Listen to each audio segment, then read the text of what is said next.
How are you doing on this first Thursday of the year 2024? It's so good to see you. I am, I'm glad we made it through 2023. Just so glad. I'm so glad about so many things. Um, and I'm glad to be here this morning. I hope that you really did have a good, holy season, holiday season. And I hope now that you are ready to do the work that we have to do this coming year. I was thinking this morning about um, how what happens to our kids really does affect them and why it's so important for us to take care of them. I've been reading about how that young man has been kept out of school. I think it's in Texas because he wore dreadlocks. And the initial story was that he was put on suspension because they were too long. Then so he was suspended. So he made a style with him. He pulled him up, then not on his head, not on his forehead, not on his neck, and they still suspended him. And I was looking at his face as the interviewer was talking to him. I was looking at his face, and I could just see the strain in his face, and it just really, really, really bugged me. And it occurs to me that too many of us don't really understand, or maybe we don't think about the fact that what the world does to us and to our children is damaging. It's that trauma that we're always talking about, and um, and it's harmful. Whenever you live with trauma, it affects everything that you do, everything that you say, all of that. It affects it. And so I was thinking that we need to really pay really good attention to how we protect our kids. So it just got me to thinking about how when my son was in school, he was in a private school when he was younger, when he was a kid, and the teacher didn't like him. Uh, So I was always up there with him. I was always up there. She didn't like, and not only didn't like him, but she didn't like the other two black kids that were in that classroom. So one day I went to the school because I was in there all of the time. Um, and I think you have to be because we can't just trust our children to the system. And I went in his room, it was empty, and I went to his desk, and there was a paper on his desk. And the teacher, I remember her name, but I'm not going to say it out loud. I'll never forget her name, had put a great big black X on his work. And I thought, what the heck is this? What is this about? So I walked around the classroom and looked at the other pages of the children who had done the work, and I didn't see any of the black X's. It was just his paper. And I was livid. So I picked up that paper and marched right down to the office and talked to the head mistress and said, what is this about? And you have got to do something about this lady because this is not good what she's doing. This is not good. I mean, just what? How can you do that? But what I am learning more and more is that people who live in hatred, breathe in hatred, walk in hatred, think with hatred. I think about what happened to the president of Harvard University and Elise Stefanik saying, two down. It just brings chills to my spine because these people, their privilege has poisoned their spirits. It's poisoned their spirits, and I'm not even sure that they are aware of how poison that they actually are. Um, and so it's really up to us, number one, to really be the guardians of our children, not holding them up and defending them when they're wrong, but not letting anybody abuse them just because they can. Just because they can. Um, some of the comments that are being made about the president of Harvard, she got in because of affirmative action. Oh, and that guy, Vivek Waswamy, or Ramaswamy, who was running for president, said this is an indication of what happens when you let people have positions based on their color. I wish that he is a child of Indian immigrants. I wish that they would maybe go back to their country. How dare he? How dare anyone relegate our work and our hard won work and achievements to our color. They're so filled with hatred. They're so filled with it. And I'm aching this morning because I'm thinking about the black X on Charlie's paper. I'm thinking about the way the teachers in our schools just sometimes don't look at our children as human beings with feelings and emotions and needs. They never have, because their hatred based on race is so deep. And then they'll say, well, you're always talking about racism. They're talking about black people. You're always talking about racism. It is about racism. All of this is based on racism.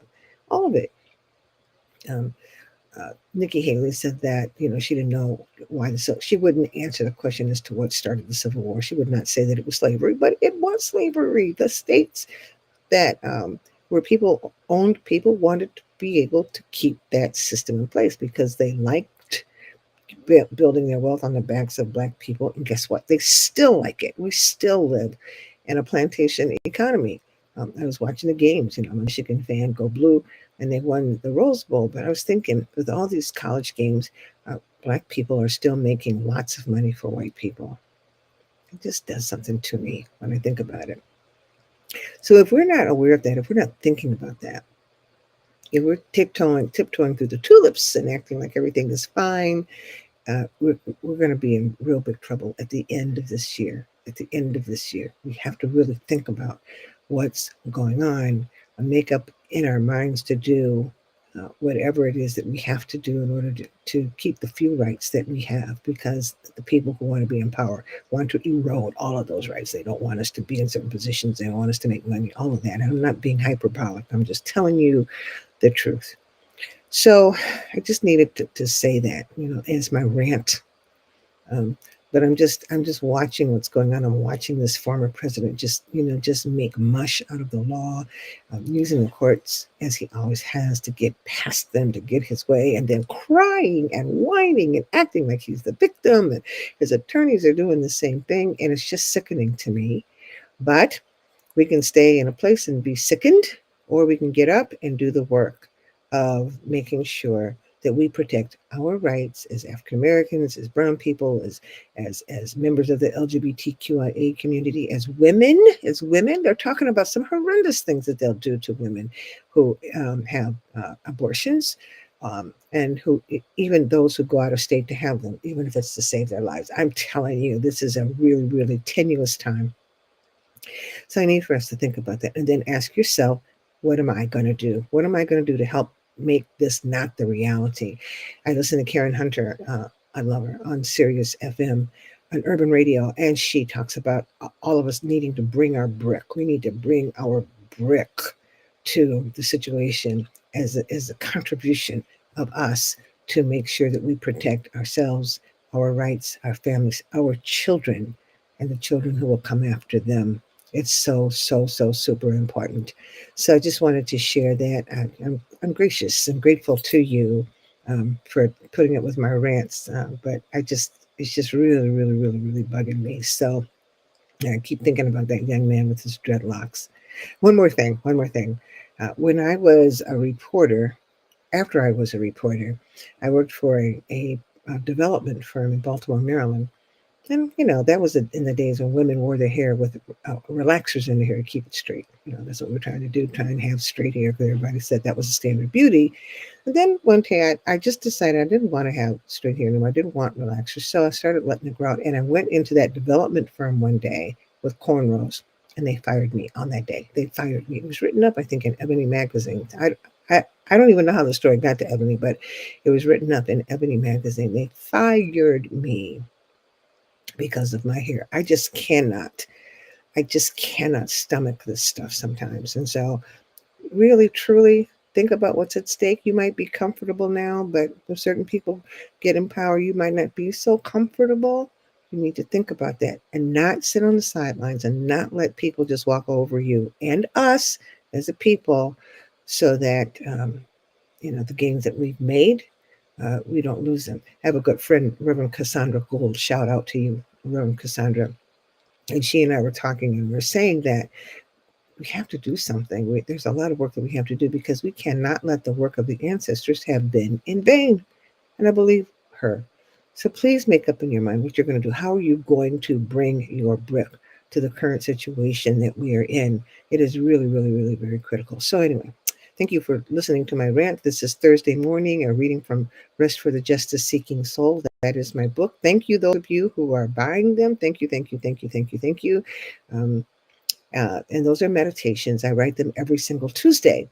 And I say to you on who are watching and listening, if you want to receive the meditation that I send out every single Tuesday, you just need to email me at crazyfaith2019 at gmail.com, and I'll put your name. It's just not just your name, but your mailing it, your email address, so that I can send you the Tuesday meditation. Somebody wrote me and didn't tell me his or her last name, and I think I put that person's name on the list. And I hope that you got your meditation. But when you send your request to be on the list, please give me your first and your last name and your email address, and hopefully we'll have enough food. These meditations are designed to give us food for the journey. So I hope that you will join me and put your name on the, get me to put your name on the list, and let's walk this year together, because we have work to do. So today, not reading from the book, I'm reading the meditation that I did this past Tuesday. It's called Deciding to Walk Up 3 Flights of Stairs. And it reads, I am often teased because I share my belief that too many of us have a sitting on the dock of the bay theology. If you're old enough to remember, it was written and sung by the late Otis Redding. And I was always struck by it. I just love the image, sitting on the dock of the bay, letting your feet out, swing back and forth. But I was always struck by it, but especially by the repeated words of the refrain, which are, I'm sitting on the dock of the bay, watching the tide roll away. I'm just sitting on the dock of the bay, wasting time. It just makes me think, because I think that it applies to us.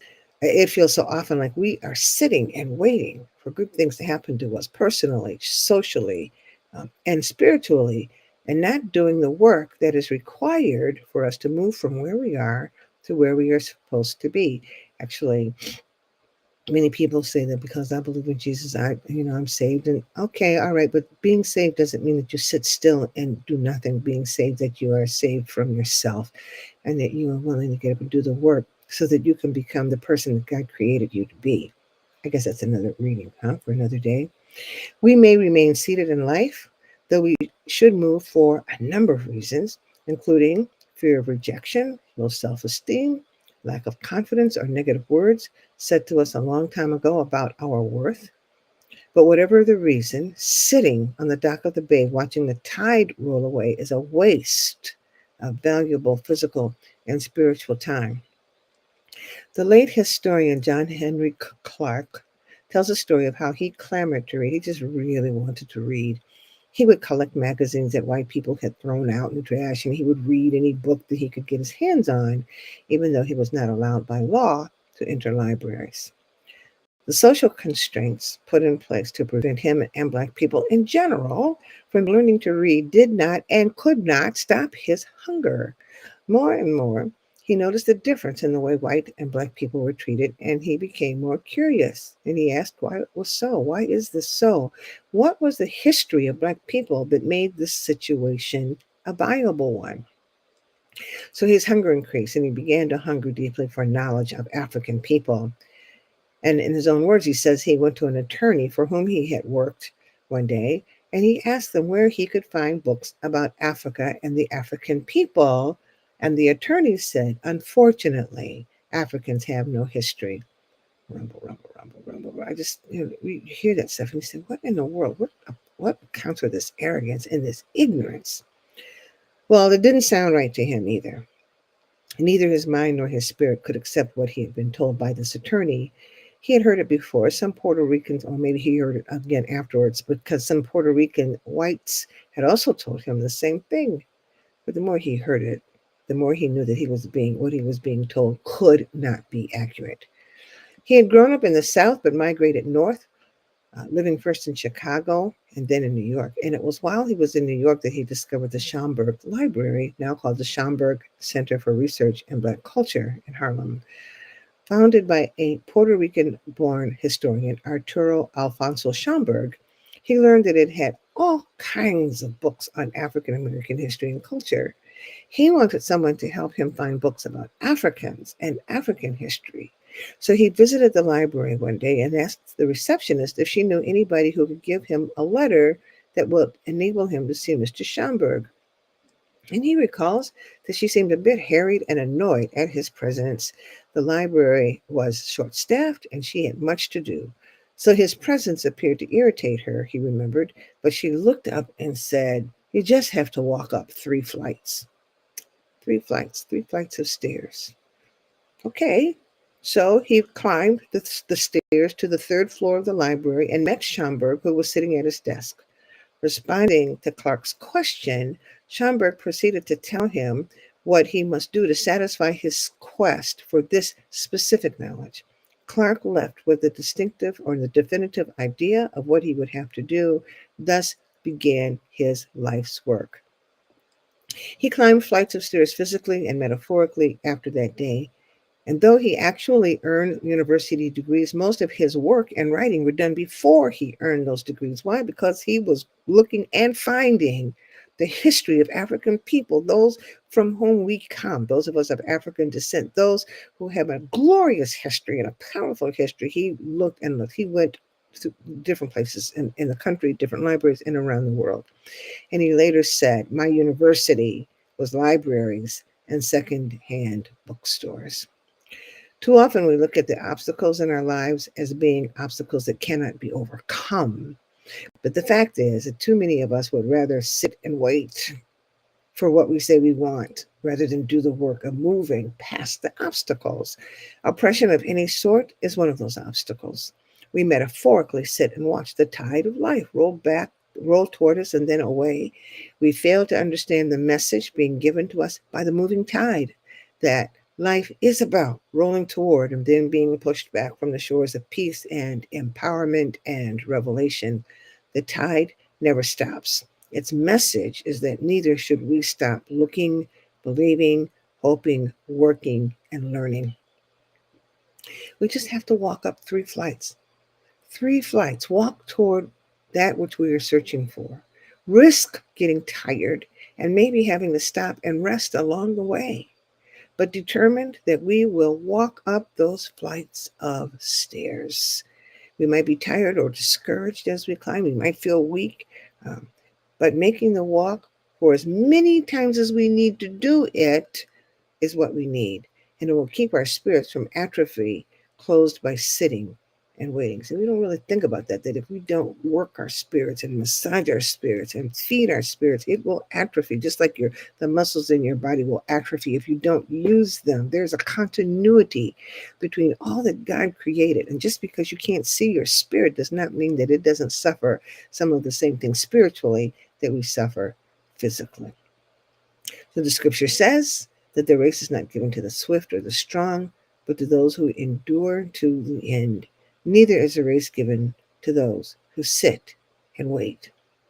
As we begin this trek into 2024, may we be hungry enough for knowledge that will benefit us and this world to walk up 3 flights of stairs.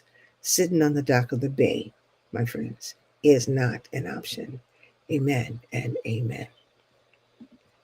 So that is the meditation for today, January 4th, the 4th day of the new year.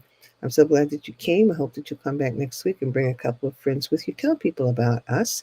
They can watch it on Facebook or on our YouTube page, Crazy Faith Ministries, Columbus, Ohio. And we're hoping that we can get more and more people to join this community. That being said, go out and have a wonderful, wonderful, wonderful day. Think about whether or not you are sitting on the dock of the bay or whether you are doing what you can do to bring your brick into this fight for dignity and oppression and justice. Okay? Take good care. I'll see you next week. Bye-bye.